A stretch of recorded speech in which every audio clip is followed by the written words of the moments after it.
किसान को इनकम नहीं मिल रही है जब हम दूसरे सेक्शन लिखते हैं। मैं इसका एक उदाहरण देता हूं सिंपल सा। 1970 में गेहूं का दाम 76 रुपए प्रति क्विंटल था, जो 2015 यानी 45 साल के बाद बढ़कर 1450 रुपए प्रति क्विंटल हो गया 2015 में। उसी दौरान मैंने बाकी सेक्शन ऑफ द सोसाइटी का हाल देखा, उनका क्या हुआ इनकम का।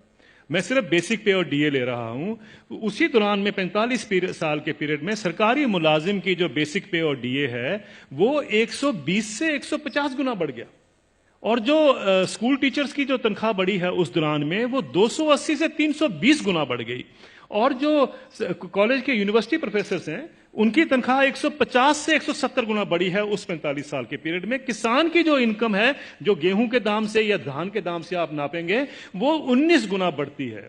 अगर ये जितने सरकारी मुलाजमों की भी अगर इनकम 19 गुना बढ़ी होती तो ये नौकरी छोड़ चुके होते आज तक। प्रॉब्लम यह है कि किसान का हक क्या बनता है। अगर हम 45 साल के बाद जब उसको 1450 रुपए मिले थे, अगर मैं 100 गुना भी उसकी इनकम बाकी इनकम पैरिटी के नॉर्म से चलता हूं, तो उनकी इनकम जो है या उनका मिनिमम सपोर्ट प्राइस जो है वो 7,600 रुपए प्रति क्विंटल बनता था। ये उनका हक है। 7,600 रुपए क्विंटल बनता था, उनको मिला 1,450 रुपए। फिर ये कहा जाता साहब ये पैसा कहां से आएगा।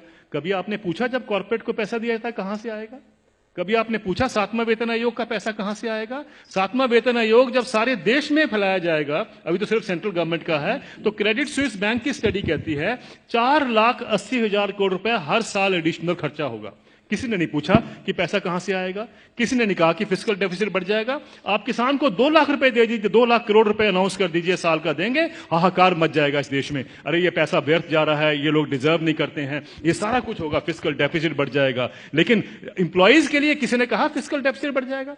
ये सारी इकोनॉमिक नीतियां हमें जानने की जरूरत है। ये किस तरीके से डिजाइन बनाया गया है कि किसान को हम गरीब का गरीब ही रखें, और ये पॉलिसी कितने दशकों से चलती आ रही है, सब सरकारें इसमें सम्मिलित हैं।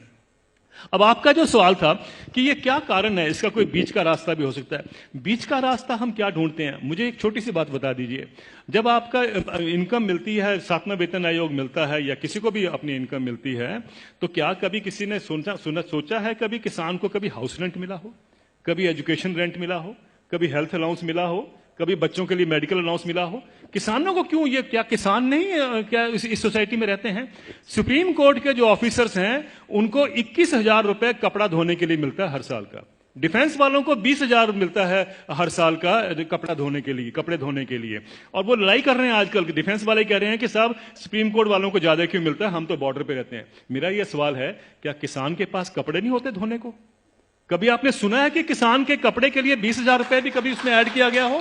मिनिमम सपोर्ट प्राइस में क्या करते हैं हम, जो उसकी लागत लगती है और फैमिली लेबर जो लगती है उसको जोड़ लेते हैं, बस यही। और अभी तो एम्प्लॉइज के लिए 108 अलाउंसेस भी होते हैं। अभी तो तनख्वाह और डीए के बाद 108 अलाउंस मिलते हैं। जिस भी सज्जन को 108 अलाउंस मिलते हैं उसको तनख्वाह की क्या जरूरत है, मुझे ये बता दीजिए। लेकिन अगर मिलते हैं तो मैं ये नहीं कहता कि नहीं मिलने चाहिए, लेकिन क्या किसान ने क्या गलत किया है कि उसको नहीं मिलते हैं?